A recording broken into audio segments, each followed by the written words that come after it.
from the CyberHub bunker and studio. You're tuning in to the CyberHub podcast. And now for your host and CISO, James Azar.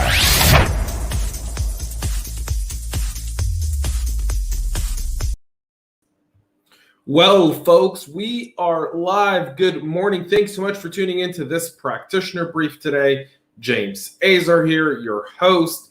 It's Wednesday, May 26th, 2021, folks. And we're having a bit of technical issues today with our studio. Our stream couldn't get started on time on LinkedIn here due to an issue that StreamYard had with LinkedIn. Apparently, there was some sort of error. Again, I'm traveling. I'm on the road. I'm in Israel. I hope everyone's doing well. It's 4:02 p.m. here. It's 9:02 on the East Coast of the freest nation on earth, these United States. Thank you for everyone tuning in live to today's show. We've got a lot of things to cover today, including a critical RCE vulnerability in the VMware vCenter server. North Korea is behind a massive crypto heist. The Agrius APT launches wiper attacks against my fellow countryman here in Israel. WhatsApp is suing the Indian government. We'll have a good chuckle about that one. And also the Belgium Interior Minister has been targeted by a coordinated cyber espionage campaign. We'll look at that as well. A ton of things going on from a patch perspective, by the way, folks. So we'll want to keep our eyes on that as well. But before we get started, we are live. So you can comment, subscribe, say hello. Good morning to everyone tuning in.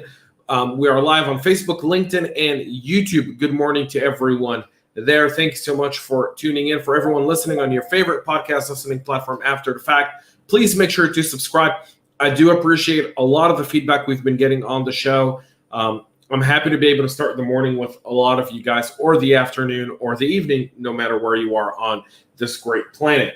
Today's show is brought to you by our friends over at KnowBe4, Wistic, and Ativo Networks. So make sure to check out the sponsors and supporters of our show. Let's get right into the headlines. But before we do that, typically it's a ceremonial morning cup of coffee. It's 4 p.m. in Israel. It's 4:04 right now. I'm still going to have my espresso. This would probably be my last one today, but not really, because I've got a really, really long day. I've got another 12 hours of work today. And we got the Tech Town Square tonight at 8 p.m. with Eddie and I. So if you guys want to be live on the Tech Town Square tonight, just reach out to me. We're going to be keeping on the conversation from yesterday, from last week. So you want to tune into that. A CISO Talk episode dropping today. The CISO Talk of the panel I did at the Cyber FinTech Conference last month. You don't want to miss it. Sam Phillips from Wells Fargo, Ken Foster from Fiserv, Paul Farley from NCR, Gutim Fayez from FIS Global. A great panel discussion. We go into a lot of different aspects of security and fintech. You don't want to miss it. Make sure to tune in to that as well. And now my ceremonial cup of coffee. All right, awesome. Let's get right into what's happening today. A critical RCE vulnerability has been found in the VMware vCenter server. It's tracked the CVE 2021-219-85, a CVSS score of 9.8. The issue with it is that it stems from a lack of input validation in the virtual SAN health check plugin, which is enabled by default in the vCenter server. A malicious actor with network access to port 443 may exploit this issue to execute commands with unrestricted privileges on the underlying OS that hosts the vCenter server, according to VMware. The server itself is a server. The vCenter server is a server management utility that's used to control virtual machine, ESXi hosts, and other dependent components from a single centralized location. The FlawFX vCenter server versions 6.5, 6.7, and 7.0, and Cloud Foundations version 3.0 and 4. The entire series, 3. The entire series. They put 3.x, 4.x. VMware credited Richter Z of the 360 NOAA lab for reporting the vulnerability. The patch release also rectifies an authentication issue in the vSphere client that affects virtual SIN health check, site recovery, vSphere Lifecycle Manager, and VMware Cloud Director availability plugins. Again, that has a CVE of 2021-219-86 with a CVSS score of 6.5, thereby allowing an attacker to carry out actions permitted by the plugins without authentications. You want to definitely get this patched. Good morning to Joel, who's joining us on LinkedIn. I know we had an issue getting started on LinkedIn this morning, so thank you for sticking with us, Joel. I really appreciate it, and good top of the morning to you as well. VMware has rolled out updates to remediate this as well, so please make sure you get that done. This is a significant flaw that could have tremendous impact on your organization. Prioritize this patch right now. We'll move to another story where North Korean hackers behind the CryptoCore multi-million dollars. So Ohad Zeidenberg, one of the founders of the CTI League, also one of the top cybersecurity researchers for Clear Sky, released a report about the financially motivated CryptoCore campaign that targeted cryptocurrency wallets belonging to exchanges or their employees. The campaign, which started in 2018 and relied on spear phishing to gain initial foothold. At the time of the report, CryptoCore was responsible for at least 5 attacks, causing an estimated losses of more than $200 million. Clear Skies believes that the threat actors was connected to hackers in Eastern Europe countries like Ukraine, Russia, and Romania. Following Clear Skies' report, other cybersecurity organizations published similar results that aligned with CryptoCore's tactics, techniques, and procedures, TTPs.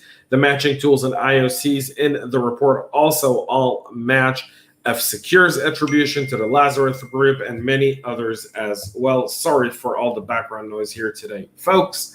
And also in reports about the Lazarus groups from ESET and Kaspersky as well. Between the reports from F-Secure, NTT, and JP Cert, Clear Sky found a total of 40 common indicators of compromise, a VPS script that was almost identical when not obfuscated, and matching RETs and stealers. Given the similarities, this has been attributed to the Lazarus group in North Korea and what they are working on. Good morning to Matt. Good morning to Chris. Thank you guys so much for joining us here. I do appreciate it. We'll move to the next story of the day. Threat actors Agrius emerges to launch wiper attacks against Israeli targets in what appears to be a ransomware intended to make its espionage and destruction efforts appear financially motivated. Sentinel Labs analysts said that they've been tracking Agrius operations in Israel since last year and have observed the evolution of the group's malware apostle to include ransomware functionality. Researchers added that the wiper attacks were conducted using a secondary malware called Deadwood, aka Deadboist, which Sentinel Lab said has unconfirmed links to an Iranian threat group. Analysts observed Agrius shift its approach from carrying out basic espionage to asking victims for money to retrieve their data, even though the data was destroyed and couldn't be returned for any amount of money. That's the challenge with paying ransoms, is sometimes you expect to get your data back, but you don't really know the intentions of the threat actor. And that's a real conversation that we need to have when we're discussing ransomware payments and payments for ransom altogether. The evolving tactic, according to Sentinel Labs, comes from Proton VPN to anonymously access a victim system, deploy a web shell, which for this group is most often a variant of the open source ASPX spy malware. The attackers use the web shells to harvest credentials and move laterally through the network.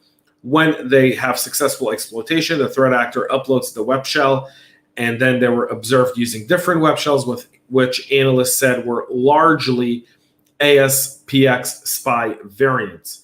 3 of the web shells were uploaded from Iran, while the rest were uploaded from Pakistan, Saudi, and the UAE, the report explained. Although we can't confirm this implementation is exclusive to Agrius, it is apparent it is limited to regional actors, most likely Iran. And so ransomware isn't always what it seems here, and something to keep in mind when looking at ransomware, specifically because after Colonial and CNA Insurance and all these different ransomware attacks we're seeing, a lot of people are quick to jump on the bullet and say, listen, you shouldn't pay. You don't know, a lot of these guys are threat actors. Don't be surprised that espionage is being hidden behind ransomware, simply because there's so many ransomware attacks, so many of them, that what's another one? Really, what's another one? It's nothing. It doesn't raise the eyes of anyone's. It doesn't raise suspicion. It just seems like another run-of-the-mill cybersecurity incident, and that's really not the case here, folks. So something to really keep in mind, really look at, very much consider, and keep your eyes out for it as well. In a funny turn of events, so yesterday I talked about how WhatsApp here randomly decided to block 30 members of a political party in Israel.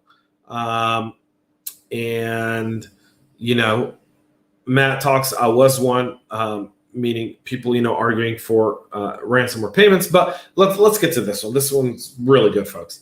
So WhatsApp sues the Indian government over new privacy-threatening internet law.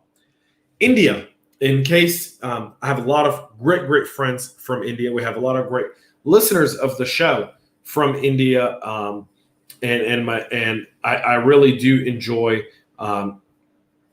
their feedback. So kind of something that's been going on in India over the last few days is this.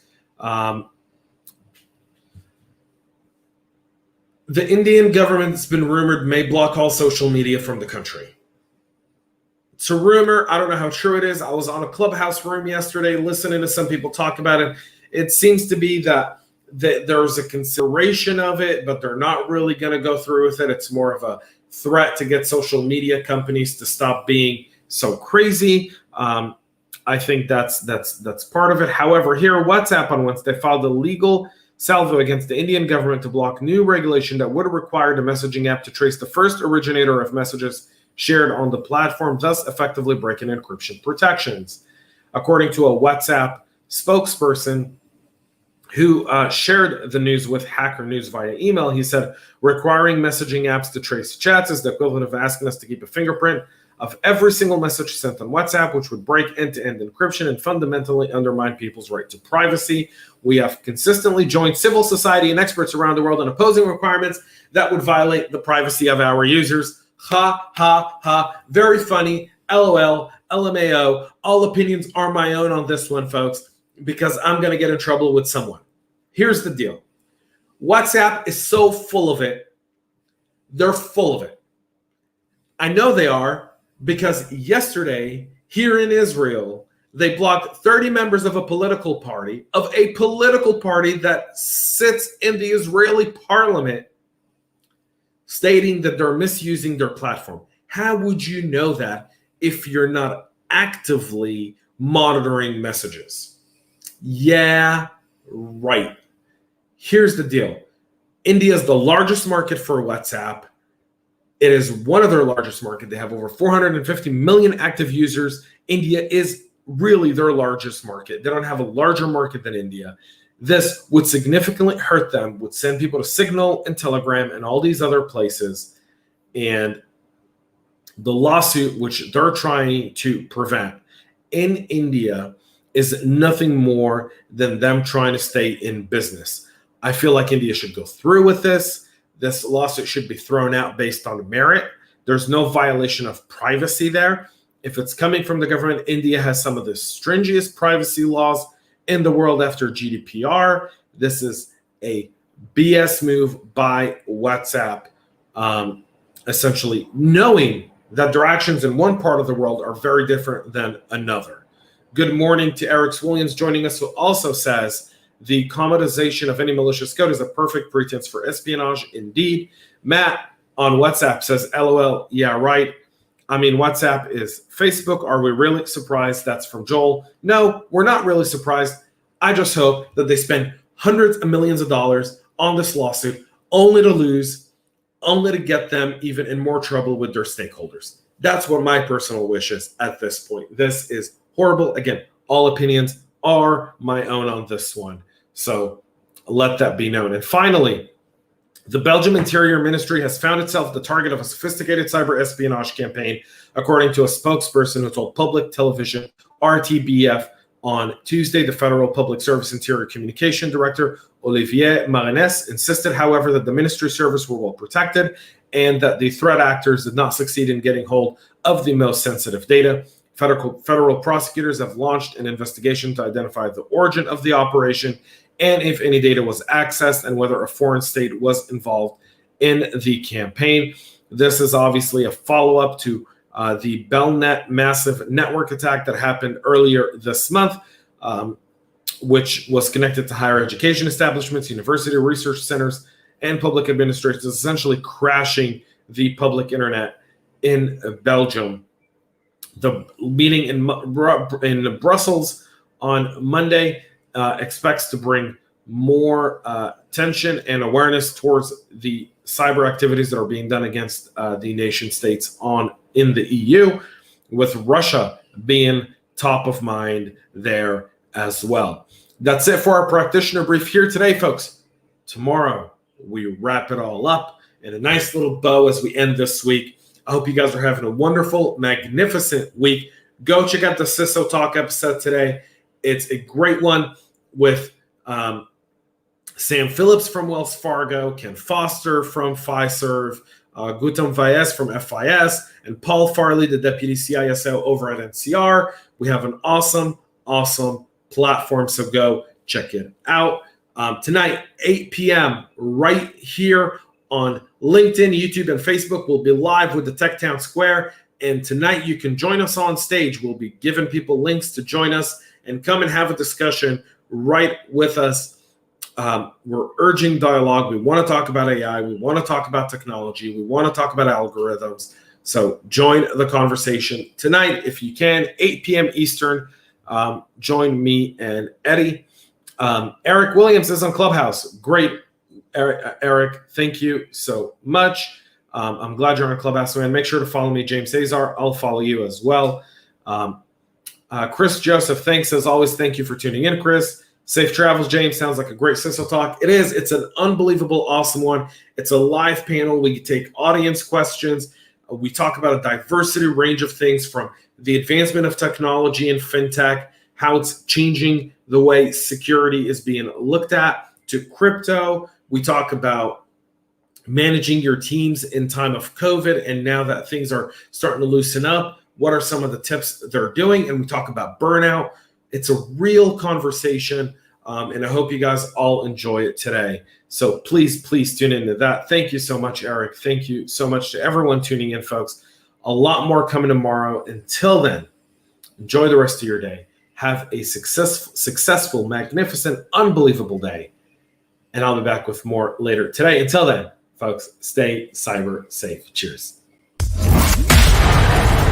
We love feedback, so make sure to connect with us on social media and subscribe to our podcast on your favorite podcast listening platform.